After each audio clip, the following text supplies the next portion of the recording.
Hi everyone, welcome to Econiti's UGC NET Accelerator series, where we will be studying and discussing past year questions for the December 2025 attempt. We also, along with these videos, have full size mock tests, subject wise tests, and also practice tests at a discount available right now at Econiti's website, जिसका link आपको description box में मिल जाएगा.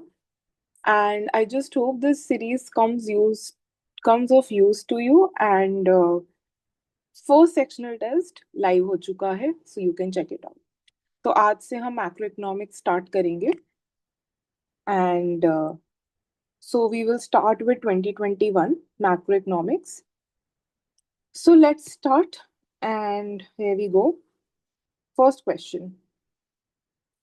What type of relationship the Phillips curve postulates between rate of unemployment and the rate of increase of money wages? This is very simple. Let's deep dive into it a bit. Sorry. Yeah.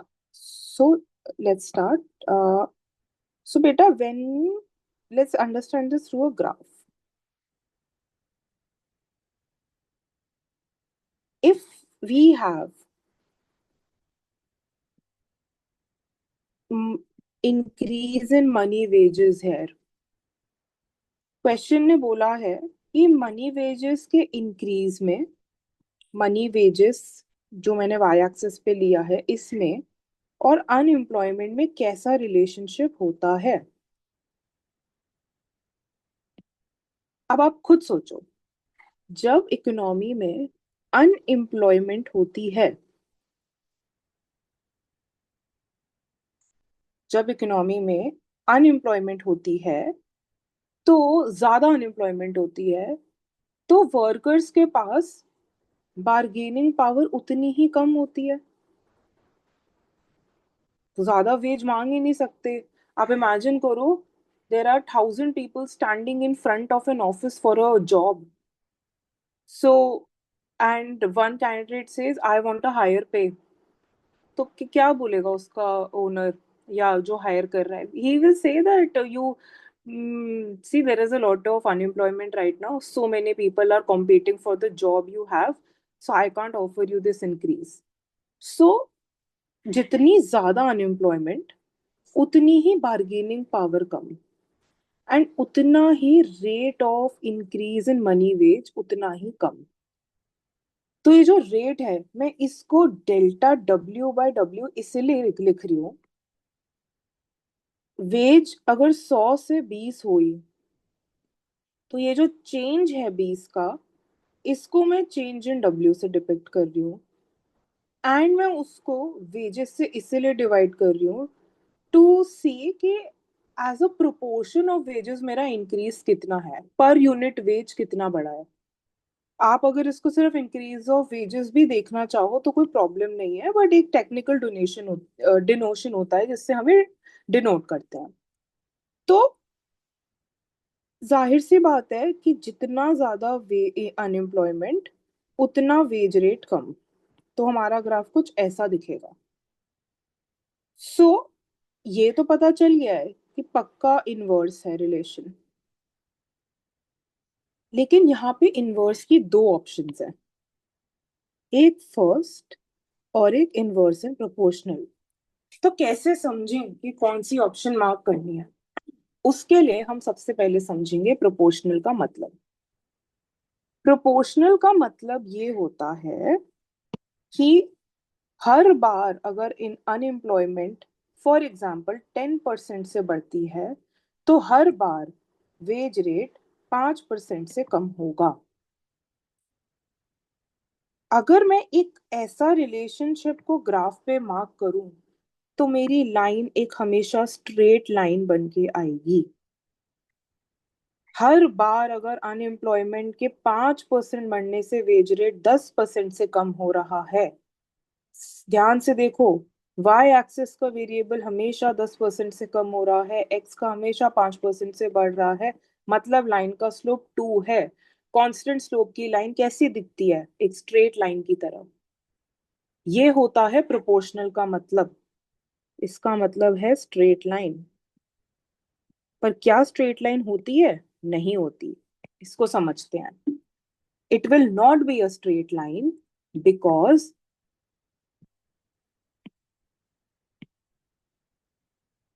जब आपकी unemployment excessively ज्यादा होती है, देखो मैं x axis पे बहुत इधर आ गई हूँ, तब वेज रेट बिल्कुल भी नहीं बढ़ता है।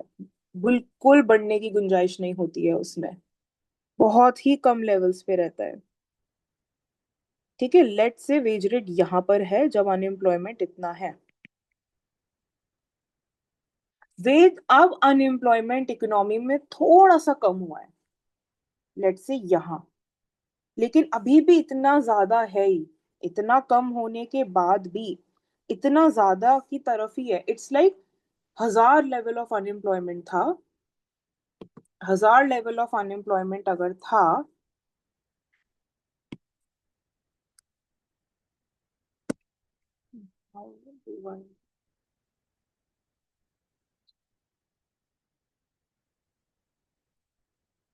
हाँ जी बेटा, so what we were doing was, unemployment हुआ तो है थोड़ा सा कम, लेकिन अभी भी बहुत ज्यादा ही है। आप देखिए, मैं अगर ये बोलूं कि एम्प्लॉयमेंट 1000 से 999 हो गया है, आप बोलोगे कि कम हुआ है, पर 999 भी कोई बहुत कम नहीं है। तो एम्प्लॉयर्स को ये बात पता है कि इतना अनएम्प्लॉयमेंट कम होने के बाद भी एक ज्यादा की तरफ ही है। तो इससे बहुत ज्यादा वेज रेट तो हम बढ़ा के नहीं देंगे, थोड़ा ही अनएम्प्लॉयमेंट कम है। सो इस अनएम्प्लॉयमेंट कम होने पे वेज रेट ना इतना ही बढ़ता है। हम यहाँ आ जाते हैं। फिर अनएम्प्लॉयमेंट और कम होता है। फिर अब एम्प्लॉयर्स बोलते हैं कि ओके, अनएम्प्लॉयमेंट तो काफी कम होता जा रहा है, वेज रेट बढ़ाने को और तेजी से बढ़ाते हैं। तो यहाँ ये कुछ ऐसा बनता है। मान लो अनएम्प्लॉयमेंट यहाँ पर है, तो एम्प्लॉयर्स बोलते हैं अब तो एम्प्लॉयमेंट बहुत कम है, अगर लोगों को हायर करना है तो वेज रेट बहुत तेज बढ़ाना पड़ेगा, तो कुछ यहाँ ऊपर दे दो। आप ऐसे बहुत सारे डॉट्स कनेक्ट करोगे तो आपका एक ऐसा कर्व बनता है। सो हमें पता था कि आंसर में इनवर्स है। हमने ये बोला प्रोपोर्शनल नहीं है। So our answer is inverse relation. ये था आंसर निकालने का तरीका। एक और तरीका बता रही हूँ। फिलिप्स कर्व का ये जो रिलेशन था, ये A W फिलिप्स ने दिया था 1958 में। और उसने कहा था कि ये आपका मनी वेजेस में इंक्रीज होना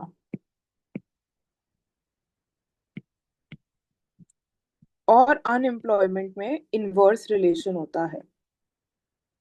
और उसने ये फिलिप्स कर्व बना के दिया था, इसीलिए इसका नाम फिलिप्स कर्व है, कि फिलिप्स कर्व ऐसा दिखता है। और उसने ये भी बोला था कि जब जब मनी वेजेस ज्यादा बढ़ेंगी, तब तब इकोनॉमी में इन्फ्लेशन भी होगा। आपको अपने एम्प्लॉयर्स को जितना ज्यादा पे करना पड़ रहा है, आप उतना ज्यादा गुड को प्राइस रखोगे।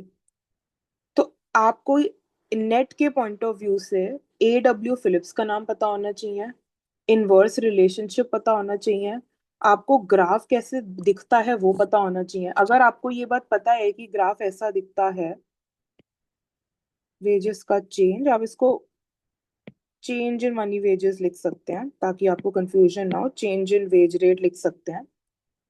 तो change in wage rate and unemployment में इनवर्स रिलेशनशिप होता है। A W फिलिप्स ने 1958 में दिया था। सो ये सब कुछ आपको नेट के पॉइंट ऑफ व्यू से पता होना चाहिए। ठीक है, सो अब हम नेक्स्ट क्वेश्चन पे चलते हैं, which is I think your question 7। Concept of money illusion was given by whom? 2 minute सोचिए। क्या लगता है आपको, कभी सुना है ये? मनी इल्यूजन का मतलब सोचेंगे पहले। हो सकता है उससे आप में से कुछ लोगों को इकोनॉमिक्स स्ट्राइक कर जाए। सो मनी इल्यूजन का मतलब ये है, इल्यूजन का मतलब क्या है? धोखा। हिंदी में लिखती हूँ इसको, धोखा। और जिन लोगों को हिंदी बहुत फ्लुएंट नहीं है, It's known as betrayal. So betrayal in the sense money से धोखा, मतलब जैसे मान लो आप कमाते हो 100 रुपए, ठीक है, आपकी सैलरी 10% से बढ़ के आज 110 हो गई है। आप खुश हो रहे हो, वाओ सैलरी हैज इंक्रीज्ड। मैं बोलूं जो चीज आप 10 रुपए की लेते थे वो भी अब 11 की हो गई है। इनकम है ये आपकी 100 से 110 हो गई है, तो आप बहुत खुश हो गए हैं। जिस जो आप जैसे आप मान लो लेस का पैकेट 10 रुपए का लेते हो वो अब 11 रुपए का हो गया है। आप एक बात बताओ, जब आप 100 रुपए कमा रहे थे और प्राइस 10 था, आप कितने लेस खरीद पा रहे थे? 10। 10 रुपए के 10 लेस लेने में मेरे पूरे 100 रुपए खर्च हो रहे हैं। जब आपकी इनकम 110 हो गई है और लेस का प्राइस 11 रुपए हो गया है, आप तब कितना खरीद पा रहे हैं? 110। 11 रुपए के लेस अगर मैं 10 ले लूं मेरे पूरे 110 खर्च हो जाएंगे, राइट? कहने का मतलब यहाँ पर ये है कि ये जो आपकी खुशी थी ना, ये इल्यूजन था, क्योंकि आपको ये पता ही नहीं चला कि प्राइस भी बढ़ा है। तो ये आपके इरविंग आयरविंग फिशर ने कहा था कि लोग मनी इल्यूजन से सफर करते हैं। वो इनकम बढ़ने पे तो खुश हो जाते हैं पर देखते नहीं है कि प्राइसेस भी बढ़ गए हैं। सो बेटा इसमें कोई लॉजिक नहीं है। आई मीन मनी इल्यूजन का लॉजिक अगर पता है तो बस पता होना चाहिए कि एक फिशर ने दिया था।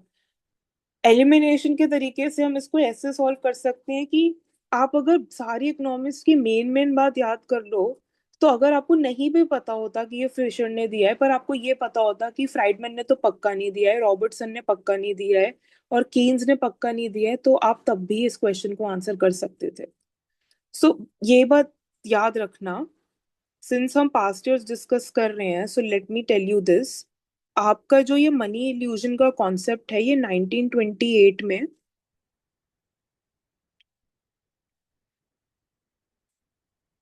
1928 में दिया था फिशर ने। ये आपको ये बात ईयर हो सके तो प्लीज याद रखिएगा। फ्राइडमैन ने मोस्टली आपकी थियोरी ऑफ कंजम्पशन दी थी 1957 में। और ज्यादातर मॉनेटरी पॉलिसी रिलेटेड काम फ्राइडमैन ने किया है। कीन्स के एक बुक आपको बताओ, मैं this is not related to the question, I am just telling you so that ये ऑप्शंस अगर किसी और क्वेश्चन में आए और वहां पे वो आंसर हो तो you should know. So Keynes की एक बुक है बहुत फेमस, जनरल, ये बुक भी आपको पता होनी चाहिए, इसको कहीं नोट कर लो। Again repeating, this has nothing to do with this question. General theory of employment, interest and money, ये कीन्स ने 1936 में दी थी, ये आपको बात पता होनी चाहिए। एंड रॉबर्टसन पे अब आज तक मैंने क्वेश्चन देखा नहीं है तो इसके बारे में बात करूंगी ही नहीं, so that you don't get confused. So the answer is Fisher है, 1928 में इसने दिया था।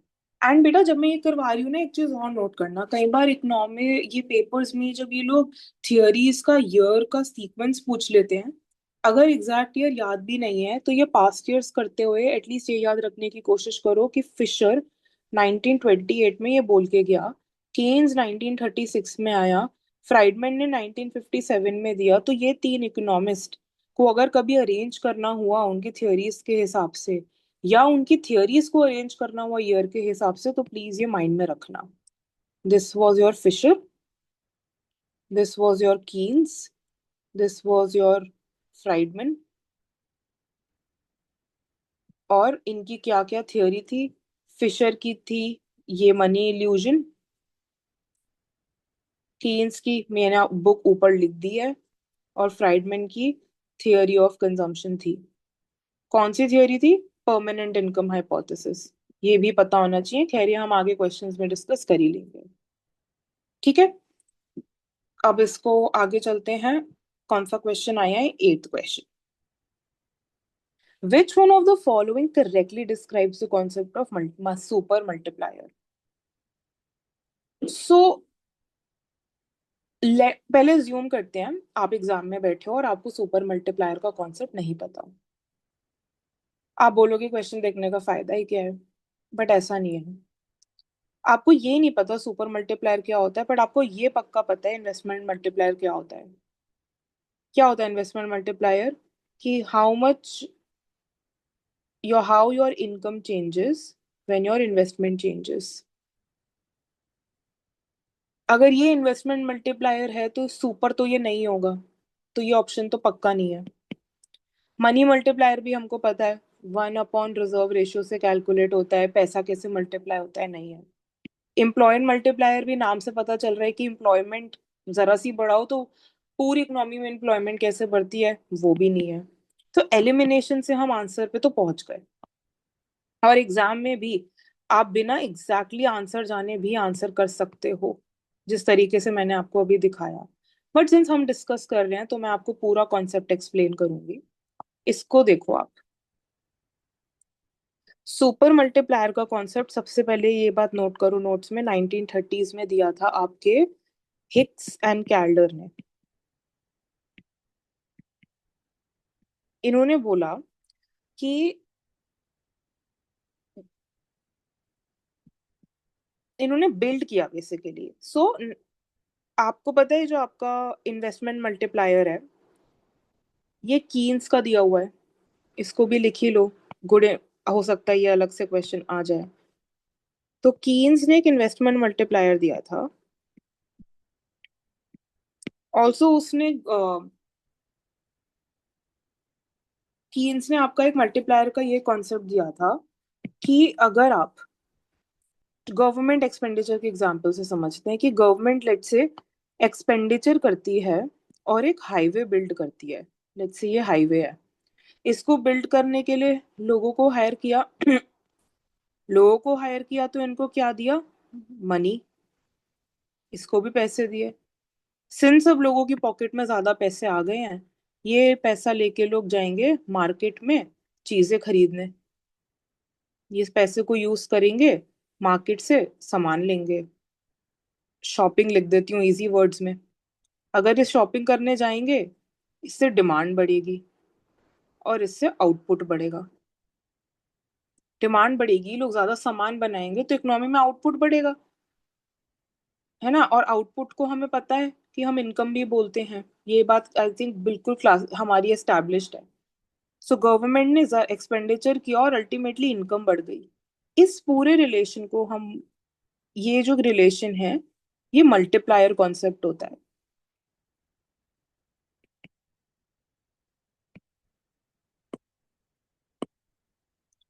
ठीक है, ये कीन्स ने दिया था।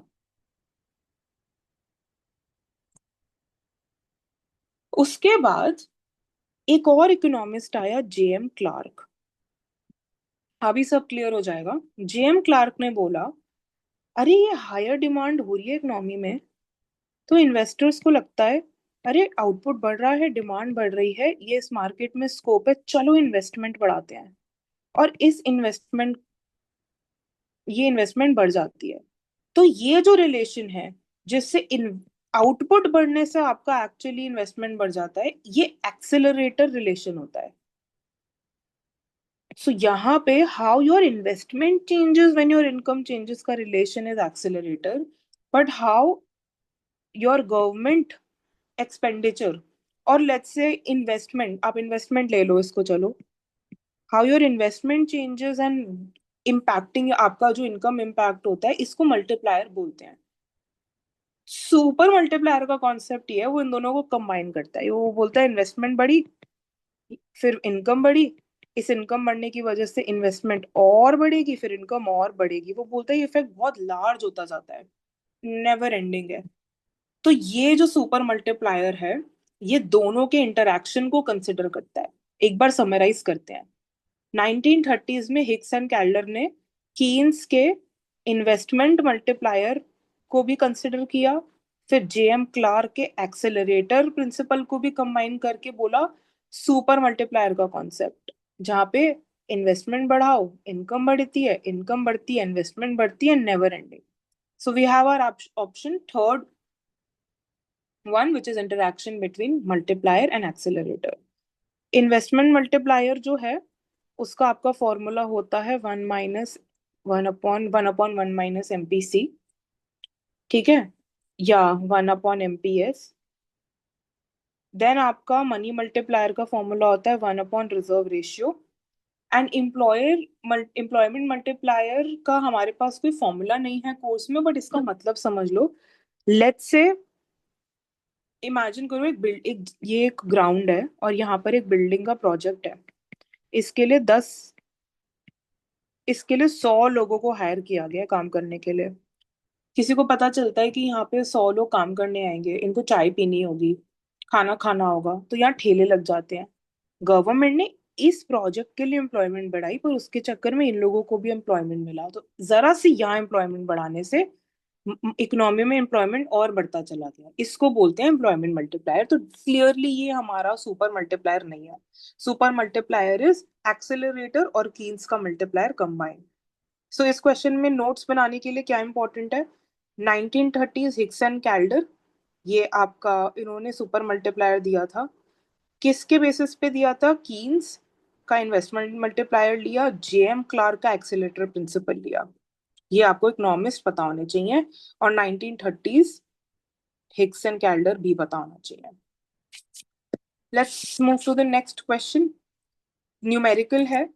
हमें इन्वेस्टमेंट दी गई है, सेविंग्स दी गई है, गवर्नमेंट एक्सपेंडिचर दिया गया है।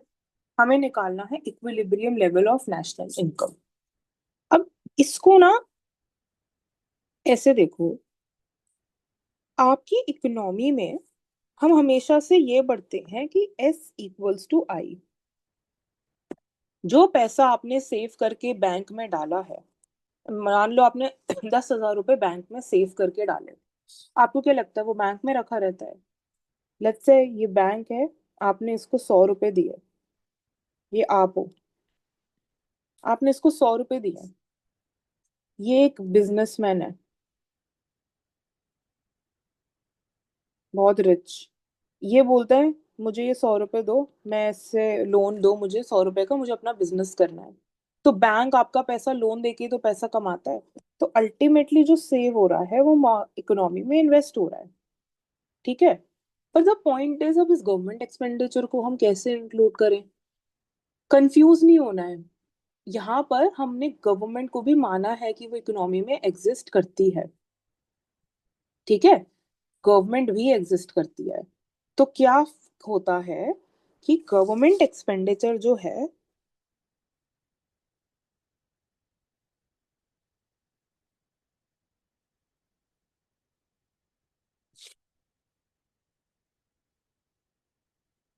गवर्नमेंट जो अपना एक्सपेंडिचर करती है, S=I।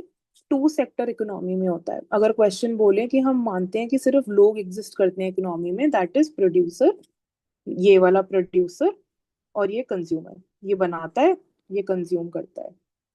बट अगर अब एक थर्ड पार्टी भी आ रही है, गवर्नमेंट, तो हमें उसको भी कंसिडर करना होगा और उसकी कैलकुलेशन भी इम्पोर्टेंट है। तो एक बात बताओ, गवर्नमेंट अपना खर्चा कहाँ से फाइनेंस करती है? या तो टैक्स से करेगी, क्वेश्चन में टैक्स तो गिवन नहीं है, तो मतलब किससे कर रही होगी? बोरोइंग से ही कर रही होगी, बैंक से या कहीं से भी। अल्टीमेटली ये बोरोइंग्स किसी की सेविंग्स ही तो हैं। सो G+I is equals to S।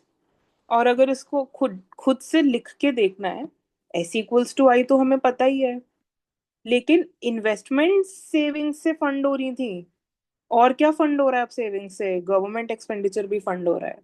हमें इस क्वेश्चन में S=I+G करना था। और अगर मान लो इसमें टैक्स भी होता, तो क्या करते?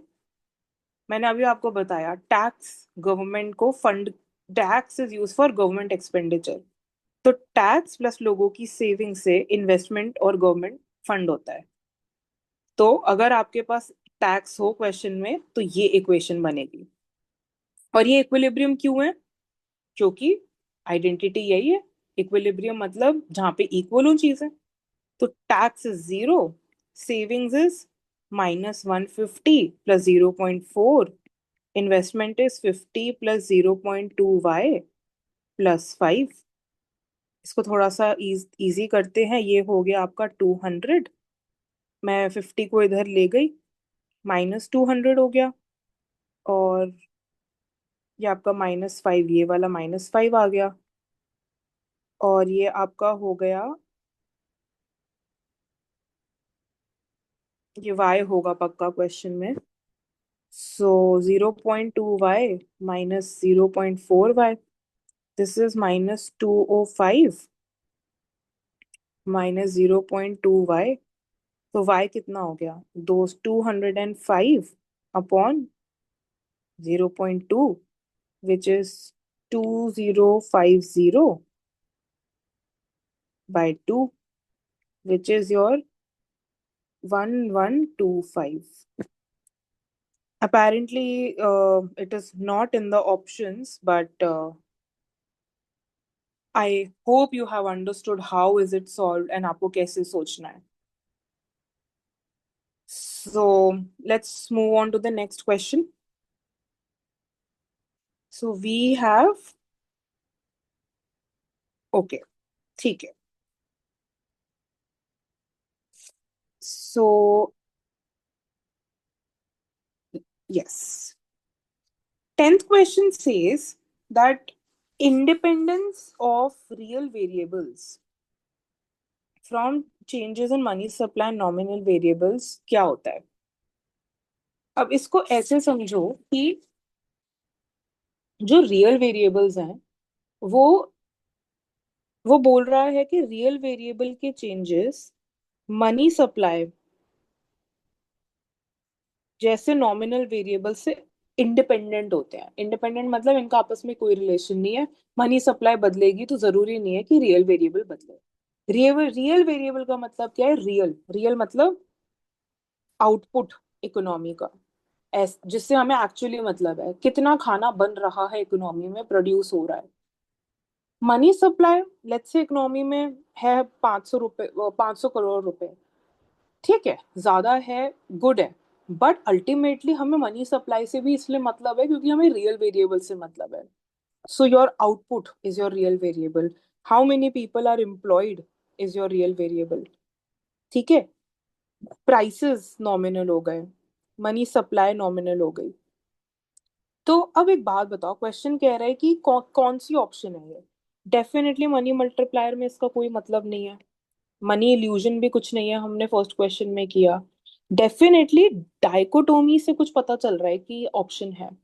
और अगर नहीं भी पता चल रहा तो डाइकोटोमी मतलब टू सेपरेट चीजें. Di mean two, right. Dichotomy मतलब टू, दो चीजें. बट अब क्वेश्चन इज क्लासिकल या किनेशियन. सबसे इसमें सबसे सिंपल तरीका ये सोचने का है कि आपके जो क्लासिकल इकोनॉमिस्ट थे वो ये बोल के गए थे कि हर चीज इक्विलिब्रियम में खुद रहती है, यू नो. सो प्राइसेस को कुछ भी हो जाए, अल्टीमेटली आपका आउटपुट बदलेगा नहीं. क्यों उसने ये बोला, लेट्स से, तो यहाँ पे हम क्लासिकल की बात कर रहे हैं.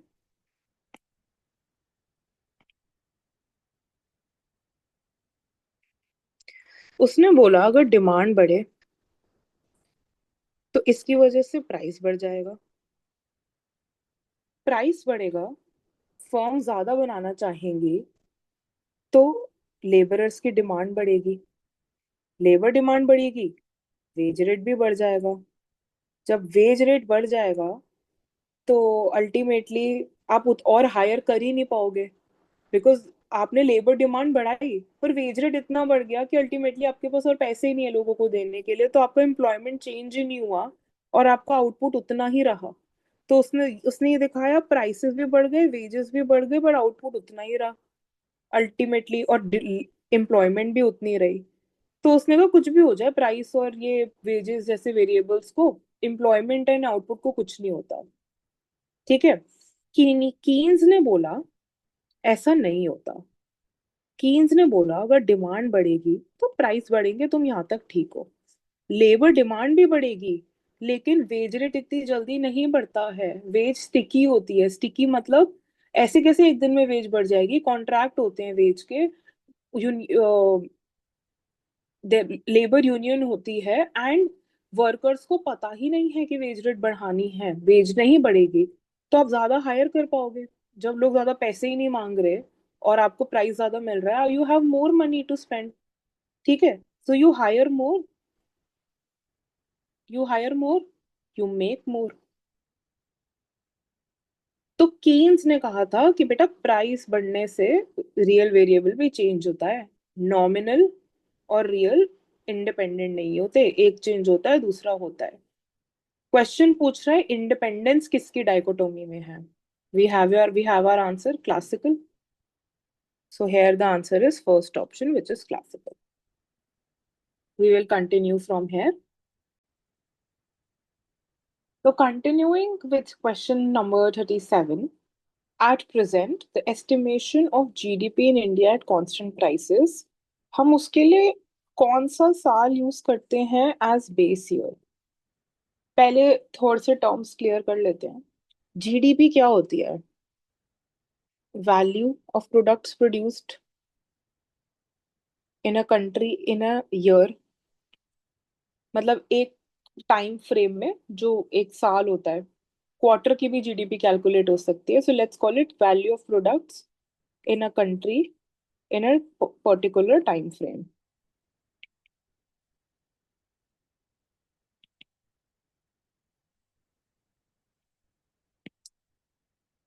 ठीक है, अब इस बात को समझो कि मतलब simply price of goods into quantity, right. हर साल अगर प्राइस चेंज हो रहा है, लेट्स, तो हमें ये नहीं पता चलेगा कि जीडीपी जो इंक्रीज हो रही है वो प्राइस के बढ़ने से हो रही है या क्वांटिटी। एंड जीडीपी को कैलकुलेट करने का इंटेंशन ही यही होता है कि हमें सिर्फ क्वांटिटी का इंक्रीज से वरी होना है या उसको देखना है। तो हम क्या करते हैं, एक साल को फिक्स कर लेते हैं and we fix a year, and हम सिर्फ उस साल के प्राइस लेवल पे कैलकुलेट करते हैं। तो मान लो दो, एक साल में प्राइस था 10 और उस साल में बने थे 50 पैकेट, तो इस साल की जीडीपी 500 है। इस साल बने हैं 100 पैकेट, मतलब प्रोडक्शन डबल हुई है। बट अगर इस साल प्राइसेस भी डबल हुए हैं, तो मैं, मान लो प्राइसेस भी डबल हुए हैं और मैं बोलूँ मेरी जीडीपी इतनी है, तो ये बहुत हाइपर इन्फ्लेटेड है। मेरी प्रोडक्शन इतनी नहीं बढ़ी है, सारा काफी इंक्रीज तो इस प्राइस इंक्रीज की वजह से आया है। तो हम बोलते हैं कि प्राइस हम एक ही कांस्टेंट रखेंगे एक साल का, और अब जीडीपी देखते हैं, तो अब आएगी 1000। अब सही दिख रहा है, गुड्स 50 से 100 हुए हैं और जीडीपी भी आपकी डबल हुई है। सो हमारे इसमें कोई कॉन्सेप्चुअल एलिमिनेशन नहीं है, इसलिए मैंने करेक्ट आंसर के लिए लिख ही लिया था, ये बस याद करना है। फिलहाल हम 2011 और 12 के प्राइस लेवल्स को कंसिडर करके चलते हैं। 44th question. Which of the following functions will result in an investment multiplier of 4? Investment multiplier का मतलब है दैट आपकी इनकम कैसे चेंज होती है जब आपकी इन्वेस्टमेंट चेंज होती है। इसका सिंपल फॉर्मूला होता है 1/1 माइनस एमपीसी। एमपीसी क्या होता है? How your consumption changes when your income changes. ये, this is a very basic formula we have been using since our bachelors. I can say, मैं इसको 1/एमपीएस भी बोल सकती हूँ, है ना। एमपीएस का formula is change in C by change in Y. मैं इन दोनों इक्वेशंस में ये फॉर्मूला लगा के चेक करती हूँ। ए को लेके चलते हैं। How much is my D C by D Y, that is change in consumption by change in income. It is simply 0.25। इसका मतलब अगर मैं इस एमपीसी को मनी मल्टीप्लायर के फॉर्मूला में प्लग करूं, तो 1/0.25 हो जाएगा, that is 1/0.75। Is it coming out to be 4? No, right? It is not coming out to be 4. So definitely this is not going to be my answer. तो ए वाली सारी options तो मेरी चली ही गई। तो बी को चेक करते हैं। अब मुझे ये पता चल गया है कि डेफिनेटली सी तो मेरा आंसर है ही। राइट। दो एलिमिनेट हुई हैं, सेकंड एंड फोर्थ में से ही कोई आंसर है तो सी तो है ही। सो फिर भी हम सिंस कॉन्सेप्ट डिस्कस कर रहे हैं तो करते हैं। बी में D C by D Y कितना आएगा? 0.75। मैंने इसको डिफरेंशिएट कर दिया वाई के रिस्पेक्ट में। ये एमपीसी है। एमपीसी को मनी मल्टीप्लायर के फॉर्मूला में प्लग करा, क्या आएगा? 1/1 minus 0.75। This is 1/0.25 which is 4। Yes, B is correct. मुझे पता है बी सिर्फ इस ऑप्शन में है, ये रहा मेरा आंसर। और सी क्यों है, ध्यान से देखो। अगर सेविंग्स है यहाँ पे तो ये क्या है मेरा? एमपीएस। एमपीएस क्या होता है? 1 - एमपीसी सिंपली एमपीएस। तो एमपीसी अगर 0.75 है तो एमपीएस कितना है? 0.25। तो जब एमपीएस, या एमपीएस 2.5 होना, एमपीसी 0.75 होना एक ही बात है। या ऐसे बोलो कि जब एमपीसी 0.75 है तब एमपीएस 0.25 होता है। तो B and C are my answer which is reflected in option 4।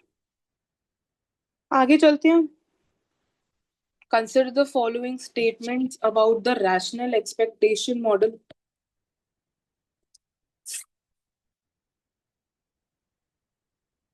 Consider the following statements about the rational expectations model. First, monetary policy cannot affect output and employment. Okay. Unanticipated changes will not affect real variables बहुत short run में. Real variables क्या थे? Output and employment. So basically ये दोनों options कह रही हैं monetary policy हमारे रियल वेरिएबल्स को चेंज नहीं कर सकती, और अनएंटिसिपेटेड चेंजेस भी हमारे रियल वेरिएबल्स को चेंज नहीं कर सकते। थर्ड ऑप्शन के लिए मार्केट्स में इक्विलिब्रियम होता है, and fourth option is very easy to look at. जो भी लोग हैं उन वो सारी इंफॉर्मेशन अवेलेबल को यूज करते हैं अपनी एक्सपेक्टेशंस बनाने के लिए।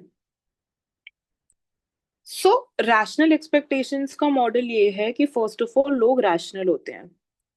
हमें साफ साफ दिख रहा है कि रैशनल होते हैं और सारी इंफॉर्मेशन यूज करते हैं। ये बातें बड़ी सिनोनिमस है, तो पक्का आंसर में डी तो है ही। वहीं मेरा सेकंड ऑप्शन एलिमिनेट हो गया। रैशनल एक्सपेक्टेशन ये बोलता है, चलो आपको नहीं भी पता, मैं यहाँ कॉन्सेप्ट बता ही नहीं रही, मैं दिखाती हूँ। अगर आपको क्वेश्चन का कॉन्सेप्ट नहीं आता तो आप कैसे सोच सकते हो, और फिर अगर आपको कॉन्सेप्ट आता है तो आप कर ही लेते, और अगर कॉन्सेप्ट नहीं आता है तो आप देखोगे आपने क्वेश्चन से ही कैसे कॉन्सेप्ट सीख लिया। डी ऑप्शन ये कह रहा है, जो हमने बोला है कि पक्का है, economic agents use all the relevant information available to form their expectations. और रेलिवेंट अवेलेबल, क्या आप अनएंटिसिपेटेड बात को अवेलेबल मान सकते हो? अचानक से आज कहीं फ्लड आ गई, कुछ नहीं पता था, क्या ये बात कल अवेलेबल थी? नहीं, एंटिसिपेटेड ही नहीं थी, अवेलेबल ही नहीं थी। तो जब ये बात आपको पता ही नहीं थी तो डेफिनेटली आपने इसको अपने एक्सपेक्टेशन में अकाउंट नहीं लिया, तो आपकी एक्सपेक्टेशन से हटके ही अब चीज होगी, क्योंकि जो चीज हुई है वो एक्सपेक्ट नहीं करी थी। इसका मतलब रियल वेरिएबल जो सोचा था कल उससे आज कुछ अलग होगा। ये ऑप्शन कह रहा है अलग नहीं होगा, अनएंटिसिपेटेड चेंजेस इफेक्ट नहीं करेंगे। ये बात गलत है, क्योंकि इफेक्ट करेंगे, क्योंकि जब वो बात कल पता ही नहीं थी तो आज कैसे सोच सकते थे। तो बी भी गया। थर्ड ऑप्शन में बी है, थर्ड ऑप्शन गया। फोर्थ ऑप्शन में बी है, फोर्थ गया। Answer is just this. आपको पता भी नहीं था रैशनल एक्सपेक्टेशन का मतलब, आपने आंसर निकाल लिया। पर अब इसको फॉर्मली एक एक ऑप्शन को समझते हैं। रैशनल एक्सपेक्टेशन का मॉडल हमें ये बताता है कि अगर आपके पास सारी अवेलेबल इंफॉर्मेशन आज है, आप उसको यूज करते हो आज, तो लेट्स से आज आपको पता है कि कल सब्जियों के दाम भी बढ़ने वाले हैं, कल फ्लड भी आनी है, कल सीजन भी चेंज होना है। ये सब सोचकर आप बोलते हो कल मार्केट में जो लोग चीजों का प्राइस है वो 100 रुपए होगा। अगर आप सही हो, और सही आप इसलिए हो क्योंकि आपने सारी इंफॉर्मेशन यूज करी है, और इस इंफॉर्मेशन के अलावा और कोई नई इंफॉर्मेशन आती ही नहीं है, तो आपका रियल वेरिएबल जो सोचा हुआ है वही हो जाएगा 100। लेकिन अचानक से कल कुछ ऐसा हो जाता है जो कल किसी ने सोचा ही नहीं था, तो तब डेविएशन आ सकता है, तब हो सकता है 102 हो जाए या 110 हो जाए। लेकिन ये अनएंटिसिपेटेड चीज इतनी रैंडम होती है कि इसमें कोई पैटर्न नहीं होता। तो रैशनल एक्सपेक्टेशन से एक टर्म और याद रखना, रैंडम वॉक। अगर आपने सोचा था कि 100 रुपये प्राइस होगा और वो नहीं है, तो ये जो एरर है ना आपका, ये हर बार कुछ भी रैंडमली होगा। ऐसा नहीं है कि आज 10 हुआ है तो कल 20 होगा फिर 30 होगा, कोई पैटर्न नहीं है। क्योंकि अनएंटिसिपेशन रैंडम चीजों का कोई पैटर्न नहीं होता। सो एरर जो है, एरर मतलब सोचा था 100, वो 110 गया। ये जो 10 का एरर है, ये कभी 10 होगा, कभी 2 होगा, कभी 3 होगा। तो ये एरर रैंडम है। तो रैशनल एक्सपेक्टेशंस के साथ एक टर्म और याद रखना। अब फर्स्ट ए ऑप्शन पे आते हैं।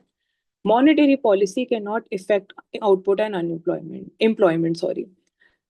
कोई पॉलिसी चल ही नहीं सकती, क्योंकि अगर आपको पता है कि मॉनेटरी पॉलिसी कल लगनी है, तो आप आज ही अपना आउटपुट चेंज कर लेते हो एंड अल्टीमेटली मॉनेटरी पॉलिसी का कोई इम्पैक्ट नहीं रह जाता है। फॉर एग्जाम्पल, लेट्स से आपको पता है कि कल आरबीआई इंटरेस्ट रेट कम करेगी ताकि आप लोग सब खर्चा करने के लिए चले जाओ मार्केट में, लोन लेने लग जाओ। आपको पता है कल इंटरेस्ट रेट गिरना है। तो अगर आज कोई लोन ले रहा होगा, वो लोन लेना कम कर देगा कि मुझे पता है कल गवर्नमेंट इंटरेस्ट रेट कम करेगी। गवर्नमेंट इंटरेस्ट रेट कम इसलिए कर रही थी ताकि आपका लोन बढ़ जाए, बट आपने तो आज ही कम कर दिया। जो चीज बढ़ानी थी वो आज ही कम कर दी, और फिर कल बढ़ाई, तो न्यूट्रल ही बात रह गई। ध्यान से सोचो, आज 100 रुपए का लोन लेने जा रहे थे, पता था अब पता है ये होने वाला है कल, तो आज के बजाय बस कल चले जाते हो। पर गवर्नमेंट चाह क्या रही थी, आज तो लो, कल और लेना, बढ़ाओ लोन। बट आपने तो न्यूट्रल कर दी सिचुएशन, आज की जगह बस कल पे शिफ्ट कर दी। पॉलिसी चल ही नहीं पाती। So this option is right. Unanticipated changes हमारी रियल वेरिएबल्स की वैल्यू इफेक्ट करते हैं, तो नॉट इफेक्ट वाला ऑप्शन गलत है। मार्केट में इक्विलिब्रियम रहता है, सबको पता है सब कुछ क्या होना है। What people know what I will demand, वही सप्लाई हो रहा है, बिल्कुल सिनोनिमस बात है। और ये बात तो डेफिनेशन ही है, तो A C D is our answer. बेटा इस सीरीज का मोटिव आपको कॉन्सेप्ट से ज्यादा क्वेश्चन सॉल्व करना सिखाना है, और ये सिखाना है कि अगर कॉन्सेप्ट नहीं आता हो तो हम कैसे सोच सकते हैं। ठीक है। 57th question. In context of investments, which of the following options is correct? According to the accelerator model, investment demand is proportional to change in income. ये बात सही है या गलत, आप लोग मुझे बताओ। बिल्कुल सही है। मल्टीप्लायर वाले कॉन्सेप्ट में ये होता है कि इनकम आपके इन्वेस्टमेंट की चेंज से प्रोपोर्शनल है, पर मल्टी एक्सेलरेटर में ये होता है। बिल्कुल सही बात है। Higher the real interest rate, higher is the rental cost of capital. हाँ, अगर आपको आज एक मशीन लेनी है, उसके लिए आपको जाके, लेट्स से ये मशीन है एक वॉशिंग मशीन, कोई भी मशीन है, चलो I am not very good with drawing, ये वॉशिंग मशीन है, आपको ये अपनी फैक्ट्री के लिए लेनी है लोन पे। आपको ये अपनी फैक्ट्री के लिए खरीदनी है, उसके लिए आप लोन लेते हो, लोन पे इंटरेस्ट रेट पे करते हो। तो इस मशीन को खरीदने के लिए जो मुझे पे करना पड़ रहा है वो मेरा इंटरेस्ट रेट ही है। जितना हाई उतना रेंट, ये ऑप्शन बिल्कुल ठीक है। Investment is a stock variable. वैसे बेटा आंसर आ चुका है, ए एंड बी। ठीक है। बट फिर भी हम सॉल्व पढ़ रहे हैं, तो मैं आपको सारे क्वेश्चंस करा रही हूँ। Investment is a stock variable, no. आप इन्वेस्टमेंट एक फ्लो की तरह काम करती है। आपके आज एसेट्स या वेल्थ क्या है वो स्टॉक होता है, तो ये ऑप्शन गलत। अब एज्यूम करते हैं कोई कैंडिडेट एग्जाम में बैठा है और उसको एक्सेलरेटर मॉडल नहीं पता, लेकिन उसको ये जरूर पता है कि इन्वेस्टमेंट स्टॉक वेरिएबल नहीं है, तो वो वही बोल देगा कि जिस भी ऑप्शन में सी है वो आंसर मेरा है ही नहीं। तो वो 3 और 4 एलिमिनेट कर देगा। और उसको ये बात भी पक्का पता है कि बी वाली बात जो है वो बिल्कुल सही है, क्योंकि वो बहुत ऑब्वियस है। तो बचे हुए 1 और 2 ऑप्शंस में से बी वन में ही है, तो वो 1 मार्क कर देगा। माई पॉइंट इज सारे ऑप्शन समझ आने जरूरी नहीं है। अगर आप ऐसा कॉम्बिनेशन बना लो कि एलिमिनेशन से लास्ट में कुछ बच जाए तब भी आप आंसर कर पाओगे, पर हम पढ़ रहे हैं तो मैं करा रही हूँ। Last line, the real rate of interest is equal to nominal plus inflation rate. No, nominal minus inflation होता है। ये माइनस होता तो ये इक्वेशन सही होती, तो ये गलत है, which जो हमें पता ही था। आगे बढ़ते हैं। मेन्यू कॉस्ट, हमें मैच द फॉलोइंग करना है। पहला ऑप्शन देखते हैं, मेन्यू कॉस्ट। मेन्यू कॉस्ट होता क्या है? मेन्यू कॉस्ट एक ऐसा टर्म है जो ये बोलता है कि लेट्स से मार्केट में प्राइसेस बढ़ गए हैं और एक रेस्टोरेंट है, क्या वो अपने प्राइस बढ़ाएगा?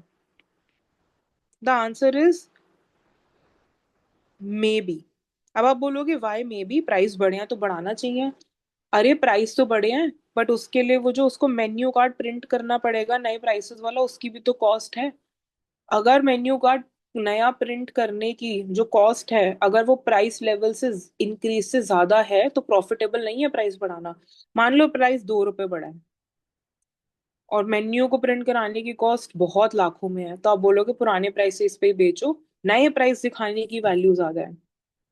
तो इन्फ्लेशन अगर इकोनॉमी में हो रहा है बट फिर भी कोई प्राइस अपना चेंज नहीं कर रहा है, तो उसको हम मेन्यू कॉस्ट का कॉन्सेप्ट बोलते हैं कि प्राइसेस स्टिकी होते हैं इन्फ्लेशन के टाइम में भी, इन्फ्लेशन फोर्सेस में भी। सो अगर आपको ये बात ऐसे याद रहेगी तो आपको हमेशा पता होगा कि ए ऑप्शन 1 है। क्वांटिटेटिव ईजिंग क्या होती है?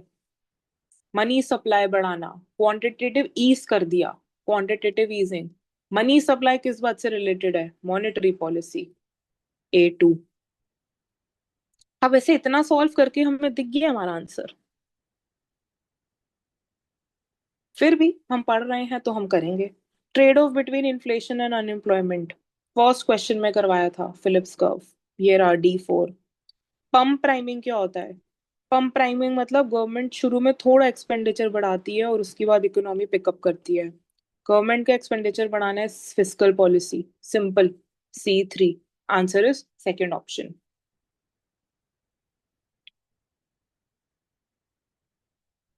Now we will do 2022 paper. अभी जो मेन्यू कॉस्ट किया उस पर एक क्वेश्चन आ गया। इससे हमारी क्या लर्निंग है? जो भी ये ऑप्शंस हैं हर क्वेश्चन में, इनके बारे में हमें थोड़ा गूगल करके पढ़ना चाहिए। सो बेटा, menu cost is a what concept? ऐसे क्वेश्चन में बच्चे बहुत अटकते हैं। कॉन्सेप्ट पता होता है, कौन सा स्कूल ऑफ थॉट है पता ही नहीं होता। आपको बताती हूँ। सो क्लासिकल वाला ऑप्शन देखो। क्लासिकल तो पक्का ही नहीं है और न्यू क्लासिकल भी पक्का नहीं है, बताओ क्यों? सोचो।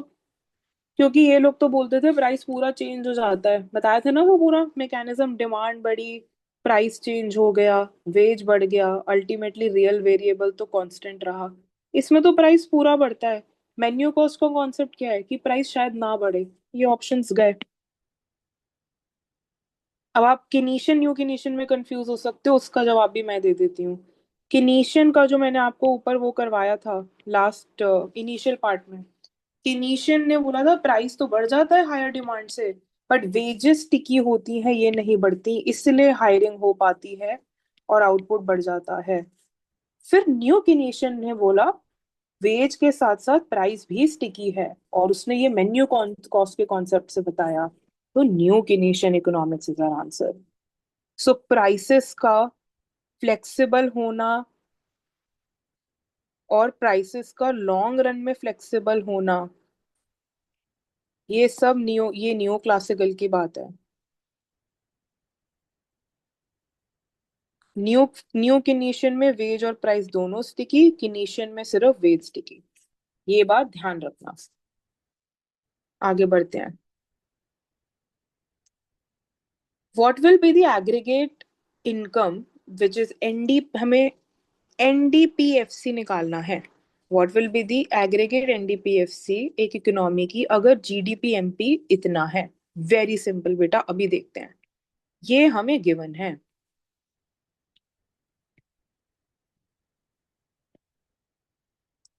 हमें आना है इस पे।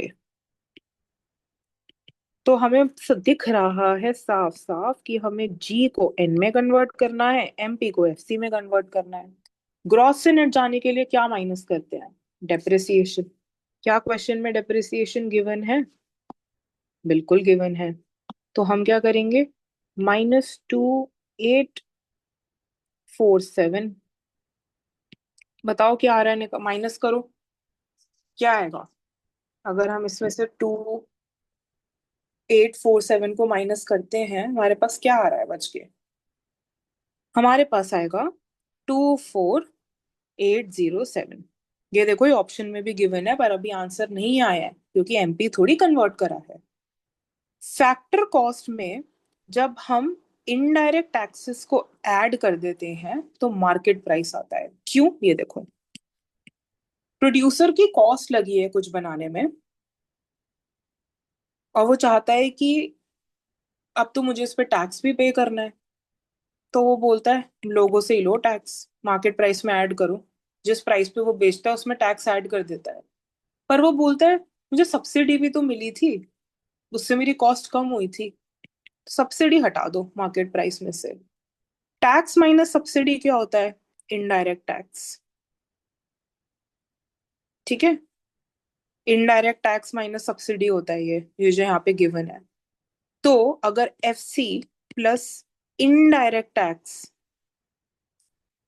लेस सब्सिडीज मैं ऐड करती हूँ, इसको नेट टैक्स का नाम दे देते हैं, इजी रहेगा, नेट टैक्स। अगर मैं फिक्स्ड कॉस्ट में नेट टैक्स ऐड करके मार्केट प्राइस पे पहुंचती हूँ, तो बोल सकती हूँ मार्केट प्राइस में से नेट टैक्स माइनस होके मैं फैक्टर कॉस्ट पे पहुंचती हूँ। तो मैं इसमें से indirect tax minus less subsidies that is my net tax को भी माइनस करूंगी। बताओ क्या आ रहा है? माइनस करो आप, आपका आंसर आएगा 22647 which is our second option. ठीक है, नेशनल इनकम अच्छे से रिवाइज करना।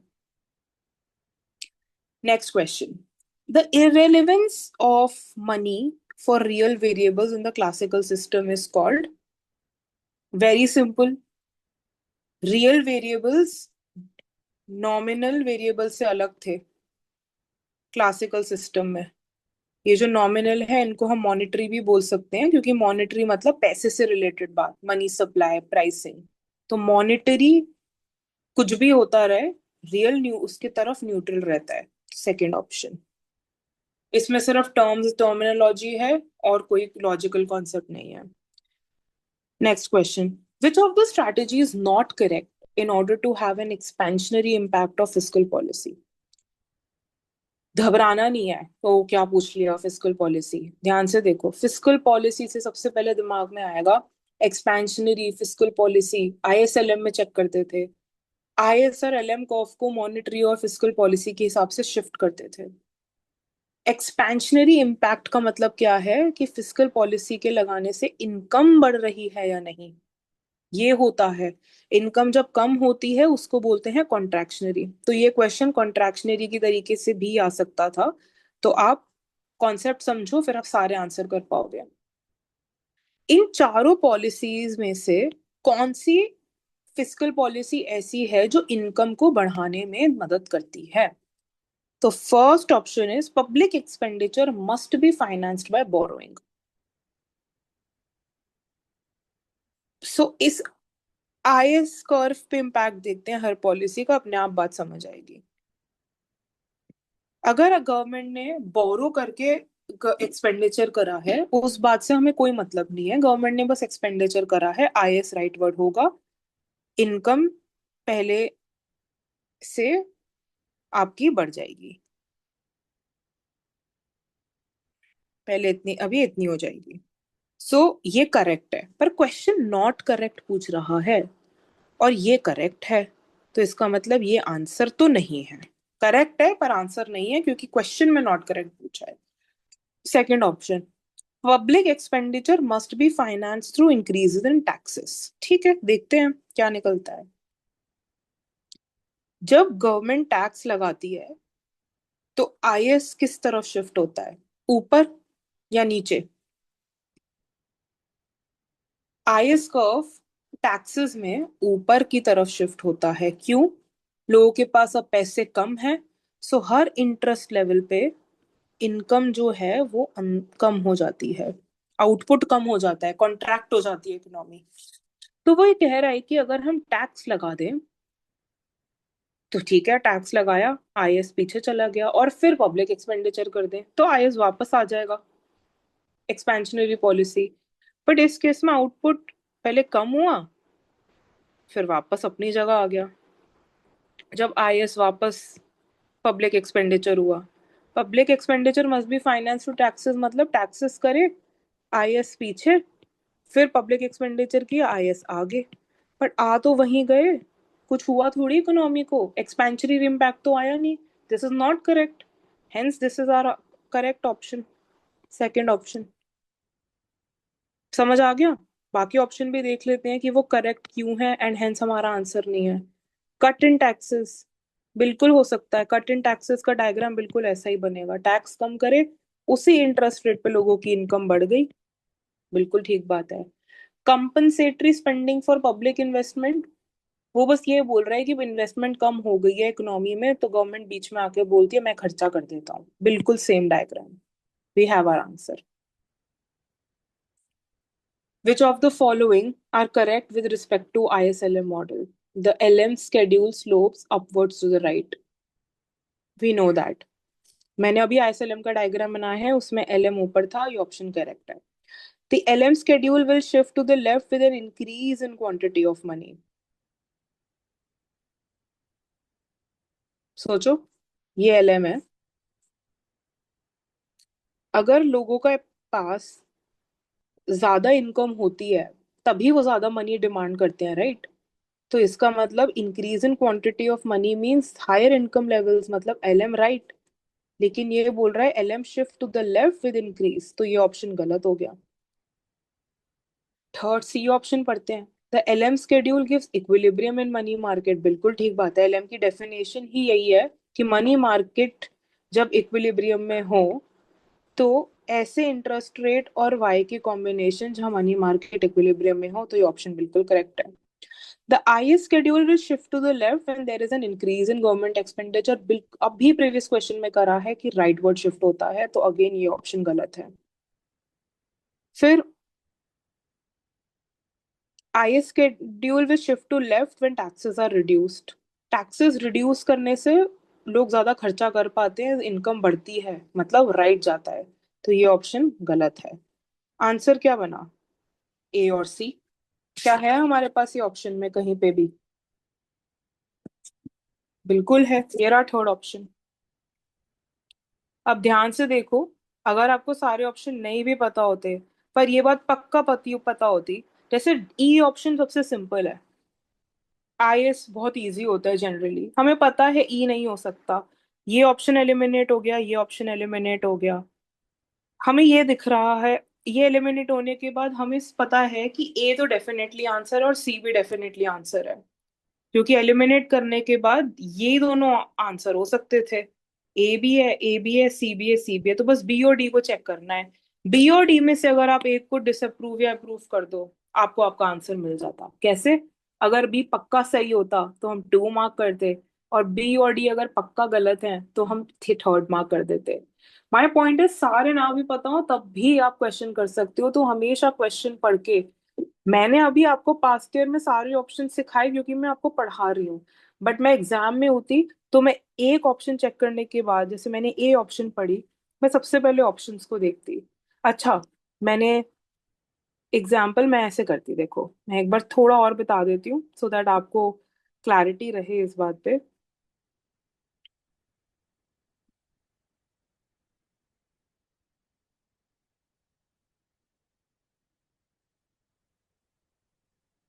एक सेकेंड बस। हाँ, ये देखो मैं एक दूसरा कलर ले लेती हूँ। अगर मैं एग्जाम में होती तो मैं ए पढ़ती और फिर मैं ऑप्शंस को देखती। मैं ऑप्शंस को क्लीन कर देती हूँ, चलो। मैं ऑप्शंस को पढ़ती कि ओ ए तो पक्का सही है, तो डेफिनेटली फोर्थ ऑप्शन को मैं एलिमिनेट कर देती अपनी आंखों से। फिर मैं देखती ए और ए तो है सही, तीनों में सी है, तो मैं सी को पढ़ती भी नहीं, सी तो पक्का ही आंसर है। फिर मैं देखती, चलो ई को देख लेते हैं। I schedule will shift left to the right when taxes are reduce. No, पक्का गलत, ये तो होता ही नहीं है। तो ये ऑप्शन मेरा एलिमिनेट हो गया। अब मुझे पता है कि बी देखती हूँ। L M schedule will shift left to the right with increase in quantity of money. नहीं, ऐसा तो नहीं होता। इसका मतलब ये ऑप्शन भी नहीं है। ओ, मेरे पास आंसर आ गया। ऐसे करना है एग्जाम में, ठीक है। So 43 question. Monetary policy instruments are.